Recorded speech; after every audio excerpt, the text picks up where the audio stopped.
राधे कृष्णा आप सभी को। आज की वीडियो में आपको सुनाऊंगी बृहस्पतिवार की कथा। बहुत ही उत्तम व्रत है और बहुत ही सुंदर कथा। चलिए शुरू करते हैं। एक समय की बात है, भारतवर्ष में एक राजा राज करता था। वह बड़ा ही प्रतापी और दानी था। वह प्रतिदिन मंदिर में दर्शन करने जाता और ब्राह्मण और गुरु की सेवा किया करता था। उसके द्वार से कोई भी निराश होकर नहीं लौटता था तथा वह प्रत्येक गुरुवार को व्रत रखता एवं पूजन करता था। हर दिन गरीबों की सहायता करता था, परंतु यह सब बातें उसकी रानी को अच्छी नहीं लगती थी। वह ना तो व्रत करती और ना ही किसी को एक पैसा दान में देती थी और राजा को भी ऐसा करने से मना करती थी। एक समय की बात है, जब राजा शिकार खेलने वन को गए थे और घर पर रानी और दासी थी। उस समय गुरु बृहस्पति एक साधु का रूप धारण कर राजा के दरवाजे पर भिक्षा मांगने आए। रानी से भिक्षा मांगी तो वो कहने लगी कि हे साधु महाराज, मैं इस दान और पुण्य से तंग आ गई हूँ। मेरे से घर का ही कार्य समाप्त नहीं होता। इस कार्य के लिए तो पतिदेव ही बहुत हैं। अब आप इस प्रकार की कृपा करें कि यह सब धन नष्ट हो जाए तथा मैं आराम से रह सकूं। साधु बोले, हे देवी, तुम तो बड़ी विचित्र हो। संतान और धन से कोई दुखी नहीं होता, इसको सभी चाहते हैं। पापी भी पुत्र और धन की इच्छा करता है। अगर तुम्हारे पास धन अधिक है तो भूखे मनुष्य को भोजन कराओ, प्याऊ लगवाओ, ब्राह्मणों को दान दो, धर्मशाला बनवाओ, कुआं, तालाब, बावड़ी, बाग बगीचों आदि का निर्माण कराओ तथा निर्धन मनुष्यों की कुंवारी कन्याओं का विवाह कराओ और अनेकों यज्ञादि धर्म करो। इस प्रकार के कर्मों से आपके कुल का और आपका नाम परलोक में सार्थक होगा और आपको स्वर्ग की प्राप्ति होगी। परंतु वह रानी इन सब बातों से खुश नहीं हुई। वह बोली, हे साधु महाराज, मुझे ऐसे धन की आवश्यकता नहीं जिसको और मनुष्यों को दान दूं तथा जिसको रखने संभालने में ही मेरा सारा समय नष्ट हो जाए। साधु महाराज ने कहा, हे देवी, तुम्हारी ऐसी इच्छा है तो ऐसा ही होगा। मैं तुम्हें जैसा बताता हूँ तुम वैसा ही करना। बृहस्पतिवार के दिन घर को गोबर से लीपना, अपने केशों को धोना, केशों को धोते समय स्नान करना, राजा से कहना कि वह हजामत बनवाए, भाग जन में मांस मदिरा खाना, कपड़ा धोबी के यहाँ धुलने को डालना। इस प्रकार 7 बृहस्पतिवार करने से तुम्हारा सब धन नष्ट हो जाएगा। यह कहकर वह साधु महाराज वहां से अंतर्ध्यान हो गए। रानी ने साधु के कहने के अनुसार वैसा ही किया। 3 बृहस्पतिवार ही बीते थे कि उसकी समस्त धन संपत्ति नष्ट हो गई और भोजन के लिए दोनों समय परिवार तरसने लगा तथा सांसारिक भोगों से दुखी रहने लगा।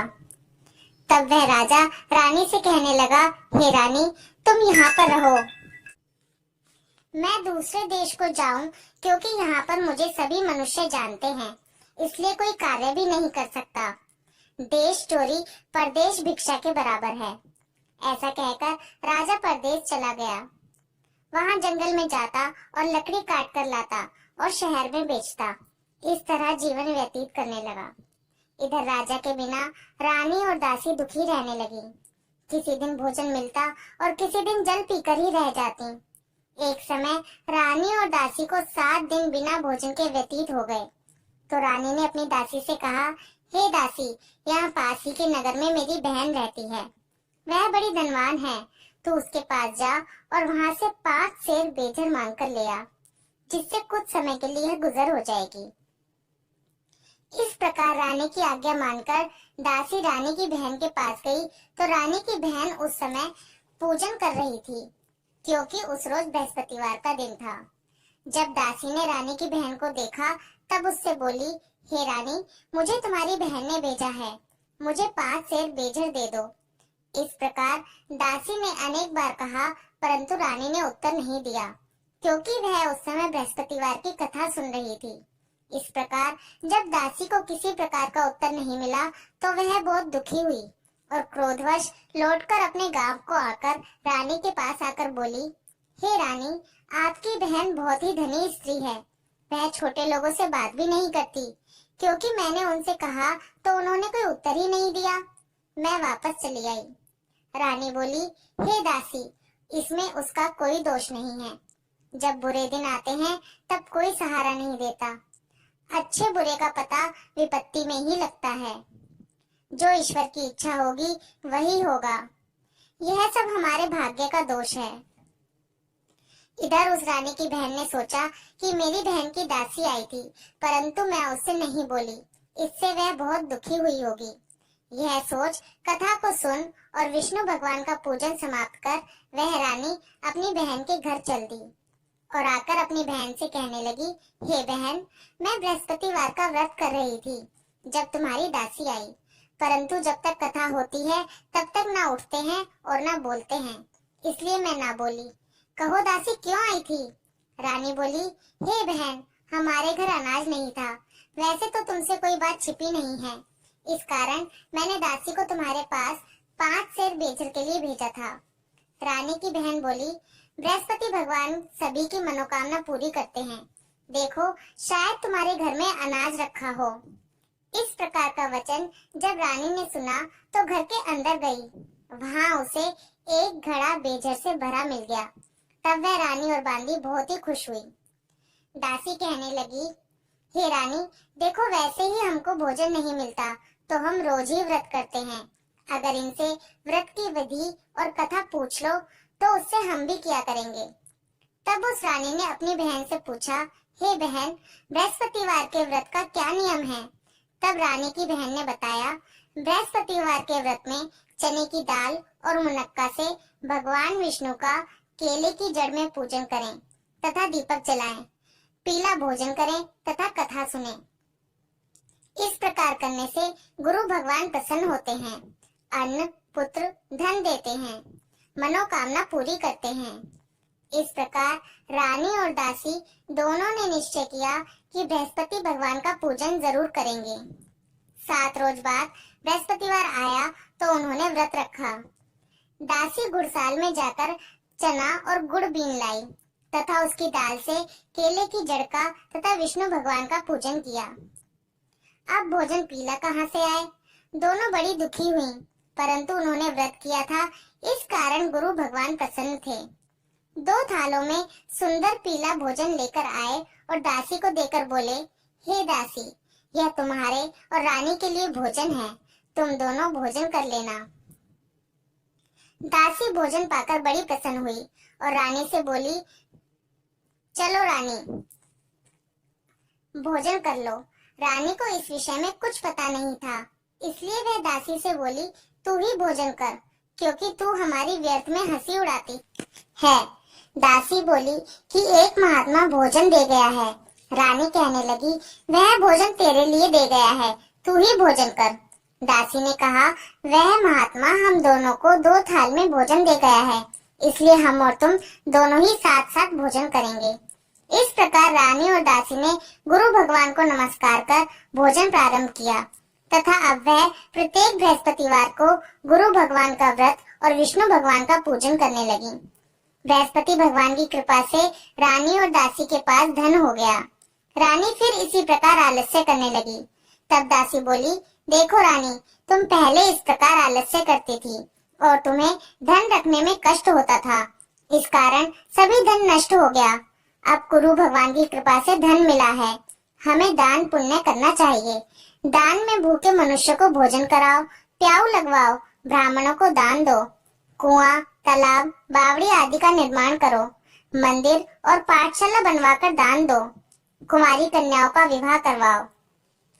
धन को शुभ कार्यों में खर्च करो, जिससे तुम्हारे कुल का यश बढ़े तथा स्वर्ग प्राप्त हो और पितृ प्रसन्न हो।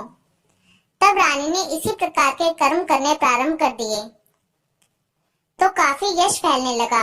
एक दिन रानी और दासी विचार करने लगी कि ना जाने हमारे राजा किस दशा में होंगे, उनकी कोई खोज खबर नहीं है। गुरु भगवान से उन्होंने प्रार्थना की तो एक दिन भगवान ने रात्रि में राजा से स्वप्न में कहा, हे राजन, उठ, तेरी रानी तुझको याद करती है, अपने देश को चला जा।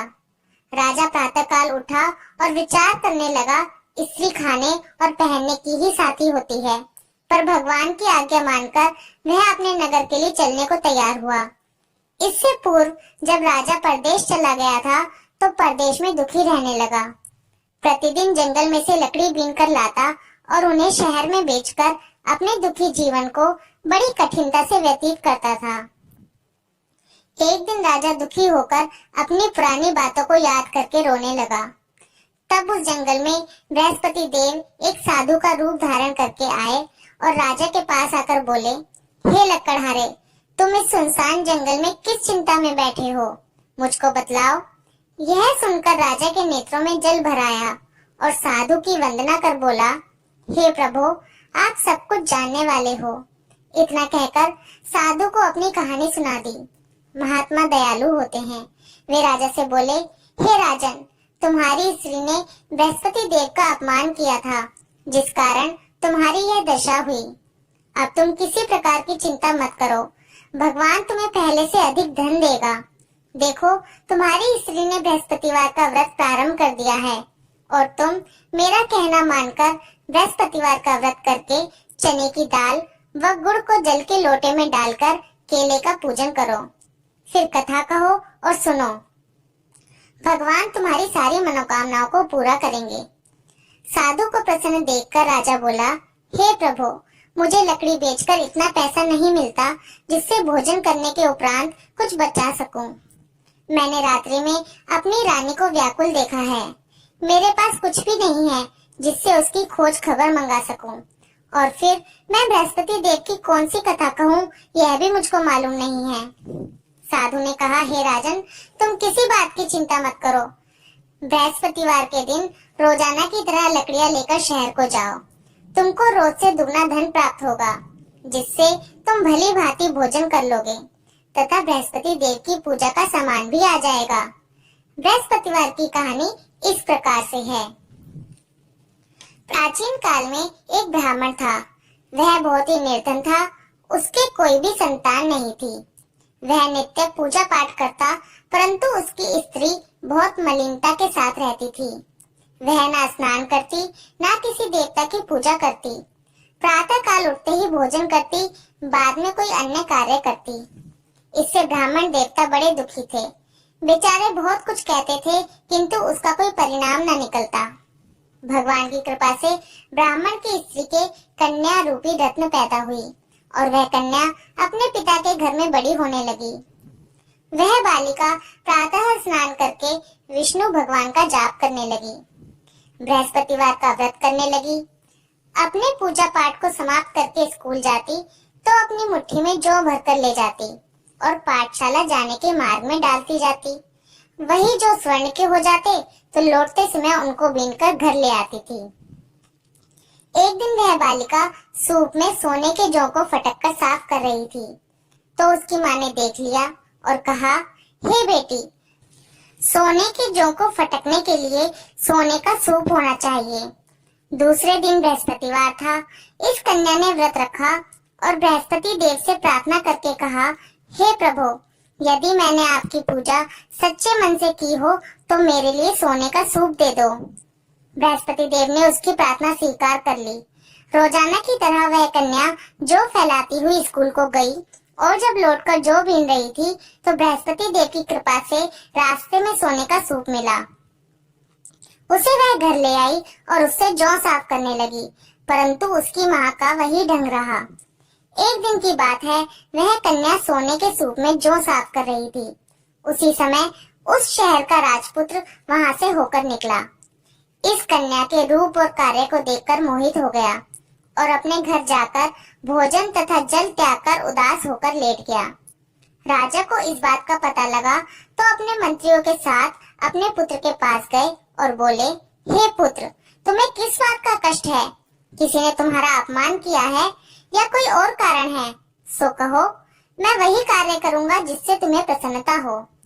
राजकुमार ने अपने पिता की बातें सुनी तो वह अपने पिता से बोला, हे पिताजी, आपकी कृपा से मुझे किसी बात का दुख नहीं है, ना ही किसी ने मेरा अपमान किया है, परंतु मैं उस लड़की के साथ विवाह करना चाहता हूँ जो सोने के सूप में जौ साफ कर रही थी।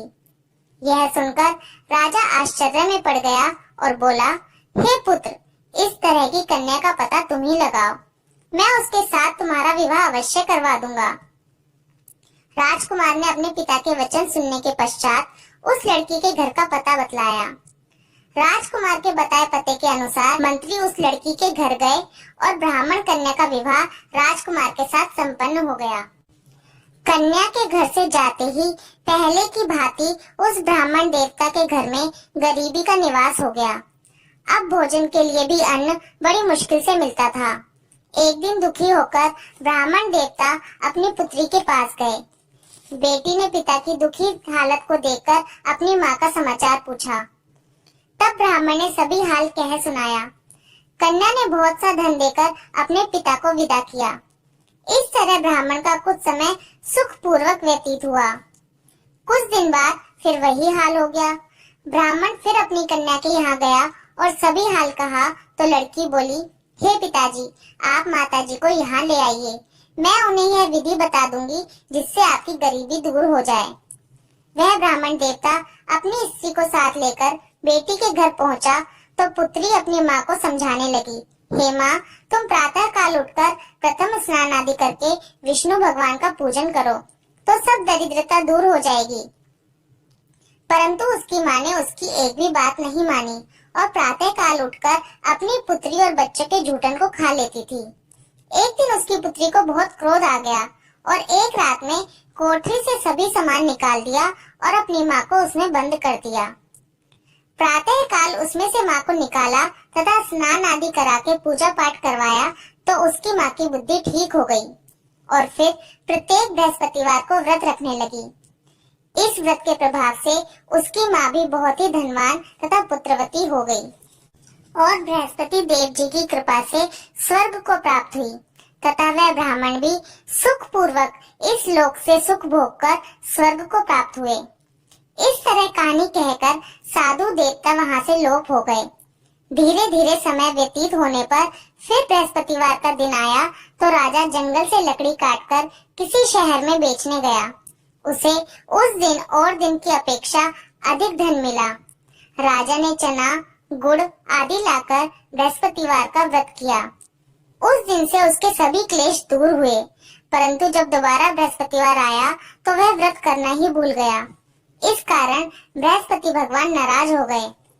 उसी दिन उस नगर के राजा ने विशाल यज्ञ का आयोजन किया तथा शहर में यह घोषणा करवा दी कि कोई भी मनुष्य अपने घर भोजन ना बनाए तथा आग भी ना जलाए। समस्त लोग मेरे यहाँ भोजन करने आए। इस आज्ञा को जो नहीं मानेगा उसको फांसी की सजा दी जाएगी। इस तरह की घोषणा संपूर्ण नगर में करवा दी गई। राजा की आज्ञा अनुसार शहर के सभी लोग भोजन करने गए, लेकिन लकड़हारा कुछ देर से पहुंचा, इसलिए राजा उसको अपने साथ घर लिवा ले गए और ले जाकर भोजन करा रहे थे तो रानी की दृष्टि उस खूंटी पर पड़ी जिस पर उसने अपना हार लटका रखा था। वह वहां पर दिखाई नहीं दिया तो रानी ने हार की चोरी के अपराध में लक्कड़हारे को सिपाही बुलवाकर उसको जेल खाने में डलवा दिया। जब राजा जेल खाने में गया तो बहुत दुखी होकर विचार करने लगा कि ना जाने कौन से पूर्व जन्म के कर्म हैं जिसके कारण मुझे ऐसा दुख प्राप्त हो रहा है। फिर राजा उसी साधु को याद करने लगा जो जंगल में मिला था। उसी समय तत्काल बृहस्पति देव साधु के रूप में प्रकट हो गए और उसकी दशा को देखकर कहने लगे, अरे मूर्ख, तूने बृहस्पति देवता की कथा नहीं की, इस कारण तुझे दुख प्राप्त हुआ।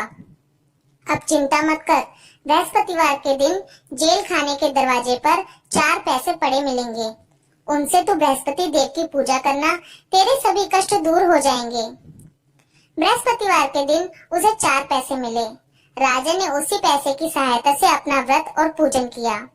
उसी रात्रि को जब राजा सो रहा था तो बृहस्पति देव ने राजा को स्वप्न में कहा, हे राजन, तुमने जिस आदमी को जेल खाने में हार की चोरी के अपराध में बंद कर रखा है वह निर्दोष है, वह राजा है, उसे छोड़ देना। रानी का हार उसी खूंटी पर लटका हुआ है। अगर तू ऐसा नहीं करेगा तो मैं तेरे राज्य को नष्ट कर दूंगा। राजा प्रातःकाल उठा तो रानी का हार खूंटी पर टंगा देखकर लक्कड़हारे को बुलाकर क्षमा मांगी तथा राजा को योग्य सुंदर वस्त्र आभूषण देकर विदा किया। गुरुदेव की आज्ञा अनुसार राजा अपने नगर को चल दिया। राजा जब नगर के निकट पहुंचा तो उसे बड़ा ही आश्चर्य हुआ। नगर में पहले से अधिक बाग, तालाब, कुएं, मंदिर तथा बहुत सी धर्मशाला आदि बने हुए थे। राजा ने पूछा, यह किसका बाग और धर्मशाला है? तब नगर के सब लोग कहने लगे कि यह सब रानी और दासी के हैं। तो राजा को आश्चर्य हुआ और गुस्सा भी आया। जब रानी ने यह खबर सुनी कि राजा आ रहे हैं, तो उसने दासी से कहा, हे दासी, देख राजा हमको कितनी बुरी हालत में छोड़ गए थे। वह हमारी ऐसी हालत देखकर लौट न जाएं, इसलिए तू दरवाजे पर खड़ी हो जा। रानी की आज्ञा अनुसार दासी दरवाजे पर खड़ी हो गई। तब राजा आए तो उन्हें अपने साथ लिवा लाई। तब राजा ने क्रोध करके अपनी तलवार निकाली और पूछने लगा, यह बताओ कि यह धन तुम्हें कैसे प्राप्त हुआ है? तब रानी ने कहा कि यह धन हमें बृहस्पति देव की कृपा से प्राप्त हुआ है। राजा ने निश्चय किया कि 7 रोज बाद में सभी बृहस्पति देव का पूजन करते हैं, परंतु मैं रोजाना दिन में 3 बार कहानी कहा करूंगा और रोज व्रत किया करूंगा। अब हर समय राजा के दुपट्टे में चने की दाल बंधी रहती तथा दिन में 3 बार कहानी कहता। एक रोज राजा ने विचार किया कि चलो अपनी बहन के यहाँ हो आए। इस तरह निश्चय कर राजा घोड़े पर सवार हो अपनी बहन के यहाँ चलने लगा। मार्ग में उसने देखा कि कुछ आदमी एक मुर्दे को लिए जा रहे हैं। उन्हें रोककर राजा कहने लगा, अरे भाइयों, मेरे बृहस्पतिवार की कथा सुन लो। वे बोले, लो हमारा तो आदमी मर गया है और इसको अपनी कथा की पड़ी है। परंतु कुछ आदमी बोले, अच्छा कहो, हम तुम्हारी कथा भी सुनेंगे। राजा ने दाल निकाली और जब कथा आदि हुई कि मुर्दा हिलने लगा और जब कथा समाप्त हुई तो राम राम करके वह मनुष्य उठ खड़ा हुआ। आगे मार्ग में उसे एक किसान खेत में हल चलाता हुआ मिला। राजा ने उसे देखा और उससे बोला, अरे भैया, तुम मेरी बृहस्पतिवार की कथा सुन लो। किसान बोला, जब तक मैं तुम्हारी कथा सुनूंगा तब तक 4 हरैया जोत लूंगा। जा अपनी कथा किसी और को सुनाना। इस तरह राजा आगे चलने लगा। राजा के हटते ही बैल पछाड़ खाकर गिर गए तथा किसान के पेट में बहुत जोर से दर्द होने लगा। उस समय उसकी माँ रोटी लेकर आई। उसने जब यह देखा तो अपने पुत्र से सब हाल पूछा और बेटे ने सभी हाल कह दिया। तो बुढ़िया दौड़ी दौड़ी राजा के पास गई और उससे बोली, मैं तेरी कथा सुनूंगी, तू अपनी कथा मेरे खेत पर चलकर ही कहना। राजा ने बुढ़िया के खेत पर जाकर कथा कही, जिसके सुनते ही वह बैल खड़े हो गए तथा किसान के पेट का दर्द भी बंद हो गया। राजा अपनी बहन के घर पहुंचा। बहन ने भाई की खूब मेहमानी की। दूसरे रोज प्रातः काल राजा जगा तो वह देखने लगा कि सब लोग भोजन कर रहे हैं। राजा ने अपनी बहन से कहा कि ऐसा कोई मनुष्य है जिसने भोजन नहीं किया हो तो मेरी बृहस्पतिवार की कथा सुन ले। बहन बोली, हे भैया, यह देश ऐसा ही है। पहले यहाँ लोग भोजन करते हैं, बाद में अन्य काम करते हैं। अगर कोई पड़ोस में हो तो देखाऊं। वे ऐसा कहकर चली गई, परंतु उसे कोई भी ऐसा व्यक्ति नहीं मिला जिसने भोजन ना किया हो। अतः वह एक कुम्हार के घर गई जिसका लड़का बीमार था।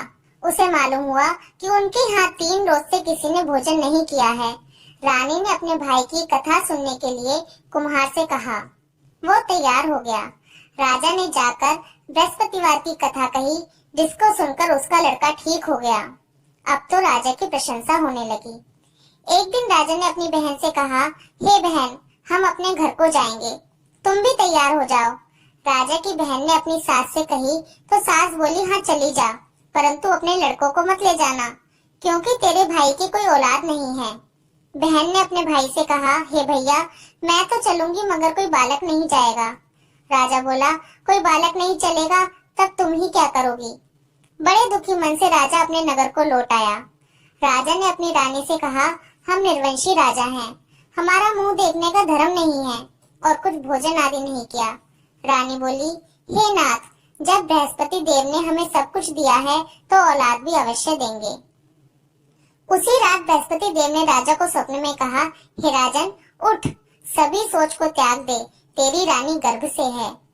राजा को ये बात सुनकर बड़ी खुशी हुई। 9वें महीने में रानी के गर्भ से एक सुंदर पुत्र प्राप्त हुआ। तब राजा बोला, हे रानी, स्त्री बिना भोजन के रह सकती है, बिना कहे नहीं रह सकती। जब मेरी बहन आए तो मुझसे कुछ कहना मत। रानी ने सुनकर हाँ कर दिया। जब राजा की बहन ने शुभ समाचार सुना तो वह बहुत खुश हुई तथा बधाई लेकर अपने भाई के घर आई। तब रानी ने कहा, घोड़ा चढ़कर तो नहीं आई, गधा चढ़ी आई। राजा की बहन बोली, भाभी मैं इस प्रकार ना कहती तो तुम्हें औलाद कैसे मिलती। बृहस्पति देव ऐसे ही हैं, जैसी जिसके मन में कामनाएं हैं सभी को पूर्ण करते हैं। जो सद्भावना पूर्वक बृहस्पतिवार का व्रत करता है एवं कथा पढ़ता है या सुनता है और दूसरों को सुनाता है, बृहस्पति देव उसकी सभी मनोकामनाएं पूर्ण करते हैं। जैसी सच्ची भावना से रानी और राजा ने बृहस्पति देव की कथा का गुणगान किया तो उनकी सभी इच्छाएं बृहस्पति देव जी ने पूरी की। इसलिए सबको कथा सुनने के बाद प्रसाद लेकर जाना चाहिए। हृदय से उनका मनन करते हुए जयकारा बोलना चाहिए। बोलो बृहस्पति देव भगवान की जय, विष्णु भगवान की जय। राधे कृष्णा। जय बृहस्पति देवा, ओम जय बृहस्पति देवा। छिन छिन भोग लगाऊं कदली फल मेवा, ओम जय बृहस्पति देवा। तुम पूर्ण परमात्मा, तुम अंतर्यामी, स्वामी तुम अंतर्यामी। जगत पिता जगदीश्वर, तुम सबके स्वामी, ओम जय बृहस्पति देवा। चरणामृत निज निर्मल, सब पातक हरता। सकल मनोरथ दायक, कृपा करो भरता, ओम जय बृहस्पति देवा। तन मन धन अर्पण कर, जो जन शरण पड़े। प्रभु प्रकट तब होकर, आकर द्वार खड़े, ओम जय बृहस्पति देवा। दीन दयाल दयानिधि, भक्तन हितकारी। पाप दोष सब हरता, भव बंधन हारी, ओम जय बृहस्पति देवा। सकल मनोरथ दायक, सब संशय हारी। विषय विकार मिटाओ, संतन सुखकारी, ओम जय बृहस्पति देवा। जो कोई आरती तेरी प्रेम सहित गावे। ज्येष्ठानंद नंद सो, निश्चय फल पावे, ओम जय बृहस्पति देवा। ओम जय बृहस्पति देवा, ओम जय बृहस्पति देवा। छिन छिन भोग लगाऊं कदली फल मेवा, ओम जय बृहस्पति देवा। ओम जय बृहस्पति देवा। बोलो बृहस्पति देव भगवान की जय।